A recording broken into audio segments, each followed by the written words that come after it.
Hi, welcome to my channel, and in this video I'm gonna do a brief review of this Skewby Copter by MF8, which I just received a few days ago, and I've already given it one solve, and so I have an idea of the quality and everything of this cube, and I'm very happy with it in every single way. One thing I'm very happy with is that they have the normal color scheme, so you can see orange, opposite red, green and blue, yellow and white. And because some of the puzzles that MF8 has recently released, which I have not bought, have a pink side instead of an orange side, which I personally don't like, and I don't quite understand why they release those pink faces as the only option. I could understand if they release an orange face and like a specialty kind of puzzle with a pink face for those who want it, but only to release the pink faces for certain puzzles. I don't know, I never understood that, so I'm glad that they went with the regular color scheme on this stickerless one. And this one was released, I believe, a few months after the stickered one was released.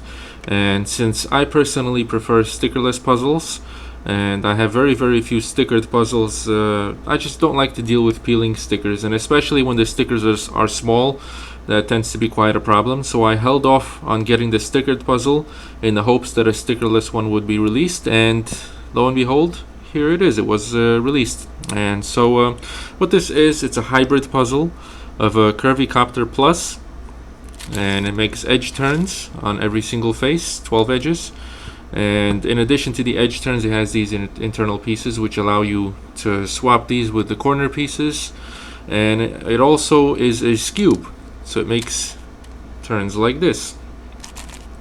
And what I really love about this puzzle, it even makes allows for edge turns when the skewb has only made half a turn. So for instance, if I make a turn like this, I could turn these edges right here, and it makes for a very interesting scramble. Just get this back. It turns actually quite well. It doesn't really catch or anything like that, but given the complexity of the puzzle, sometimes you have to align it just right. And you could also do a partial edge turn like this, and then you can follow with a skewb turn like that. So it makes for a really nice and interesting scramble. Now, the solve time for me, when I solved it a few days ago, it took me a total of about 3 hours, I would say. This is the first time I ever solved this puzzle. And the way I did it, I followed Super Antonio Vivaldi's channel as far as his tutorial. Basically, first I got it back into a cube, then I reduced these edges right here.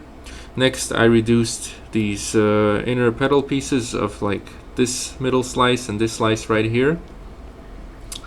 And once all of these were reduced, then I basically reduced these. I swapped these with the corner pieces, reduced these whole petal pieces, and solved it as a Skewby Copter basically.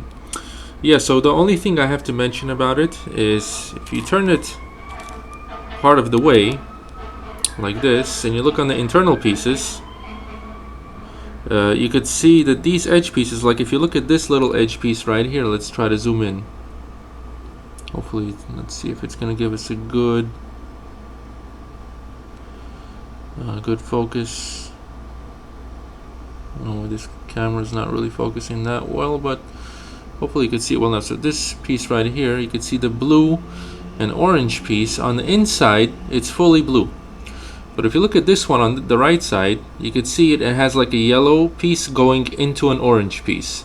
And the same thing on the bottom. This yellow piece is fully yellow on the inside, whereas this piece, it's blue going into red. And the issue with that is sometimes when you're solving it, these pieces that go into the other piece, they would come off.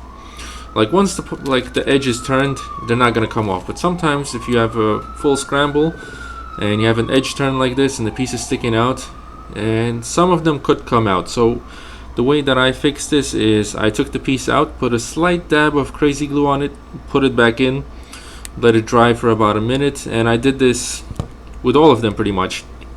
And it's fairly easy to know how to do it. So for instance, each edge has only 2 pieces that you need to do it for. So like this one is a blue and yellow edge. I just turn it, I take this piece out and this piece out, put the crazy glue, put them back in, and I know that this edge is done, and then I go to the next edge and basically do all 12 edges. So basically it's 24 pieces in total that you have to do that for, and then you don't have to worry about anything falling out.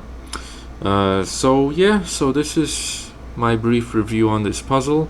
I'm very happy with it, and this is the kind of cube you're gonna sit down if you want to do a long solve, like you have some free time on a weekend or something like that. And really great quality. I'm very happy with it and highly recommend it. And yeah, so that's about it for today. Thank you for watching.